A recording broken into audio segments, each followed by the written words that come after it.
President stresses the need to stop supplying the Syrian opposition with weapons, halt violence and start dialogue in Syria.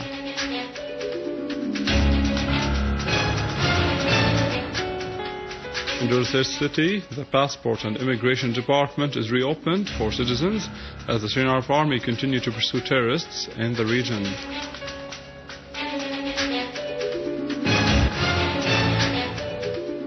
And Jordan confirms the return of 35,000 of displaced Syrians voluntarily home.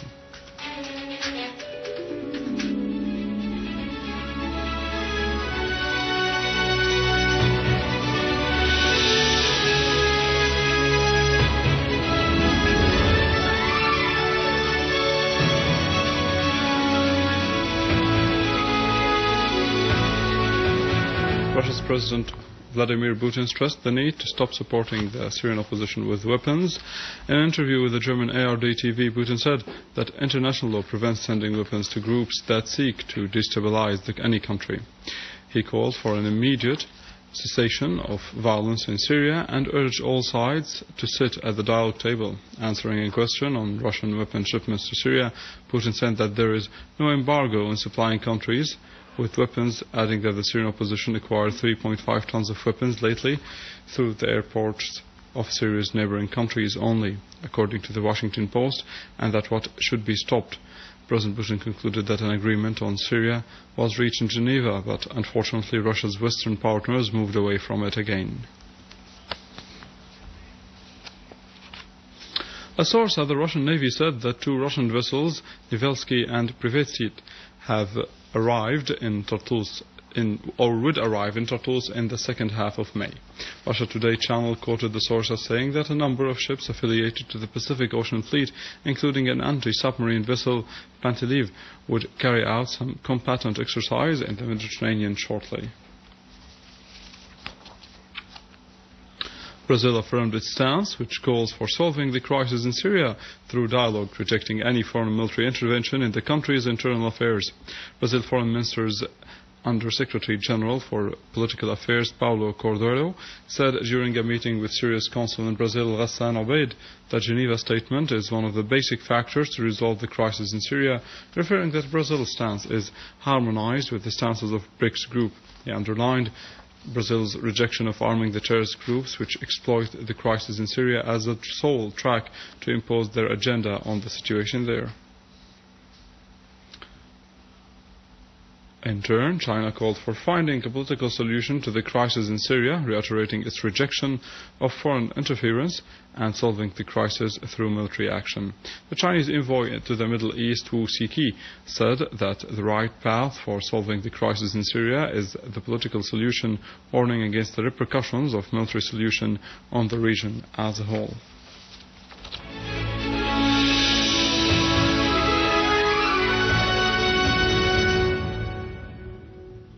A woman was killed and 13 others were wounded as a result of mortar shells that were launched by terrorists near the Rifai Mosque, the residential quarters in Kafr Sousse area, and Tashin Sports City in Damascus.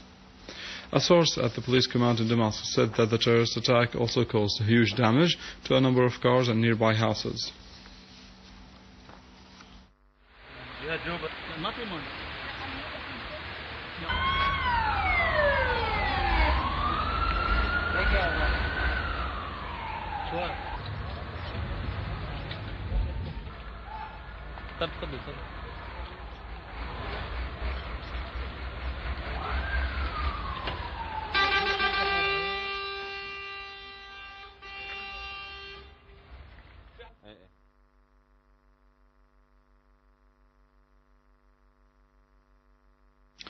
A Syrian Army unit destroyed a machine gun-equipped car and killed a number of terrorists at Al-Huli Aqrab Road in Hama countryside. A source in the city said that another unit of the armed forces targeted terrorist gatherings between the villages of Al-Ahwaiz and Al-Ahwaija in Hama countryside, killing and injuring a number of terrorists.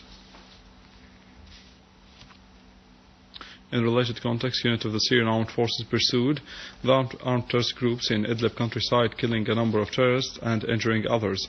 The army destroyed rocket launchers and machine gun-equipped cars. A military source said that a unit of the armed forces targeted terrorists' gatherings in the villages of Saraqib, Binnish and Ma'arat Nasrin. killing and injuring a number of terrorists. The source added that another unit of the armed forces targeted a terrorist den in Kafruma town in Idlib countryside, destroying 3 rocket launchers and 3 cars equipped with machine guns. Another unit of the armed forces clashed with an armed terrorist group in Tel Millis town in Marat Noman countryside. A number of terrorists were killed and others were injured in that clash. A unit of the Syrian Arab Armed Forces controlled Sukaina area in Daraya following a qualitative operation that resulted in the killing of all terrorists hiding in that shrine. The unit defused a number of explosive devices and confiscated a large amount of weapons and ammunition, including RPG launchers, hand bombs, snipers and medical equipment.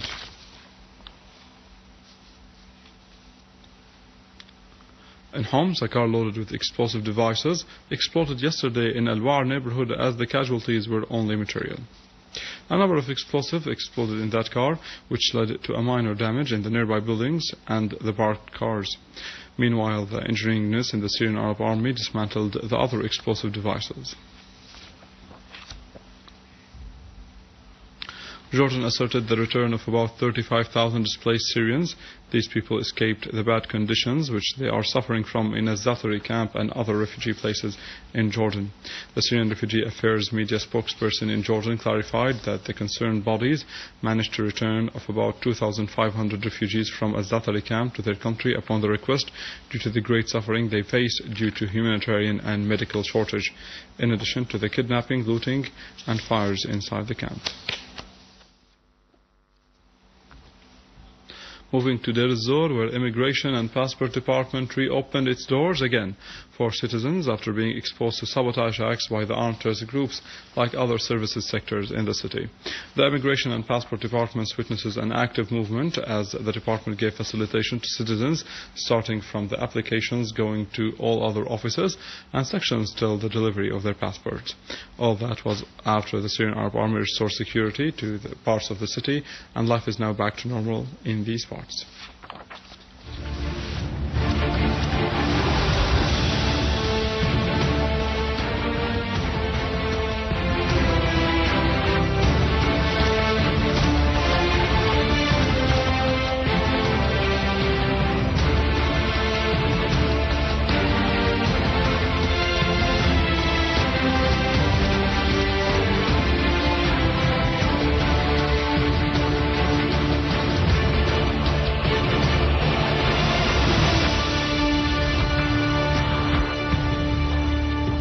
That was it. For more details on our website www.syriaonline.sy. Stay with us after the break. Our economic news that will give you details on the economic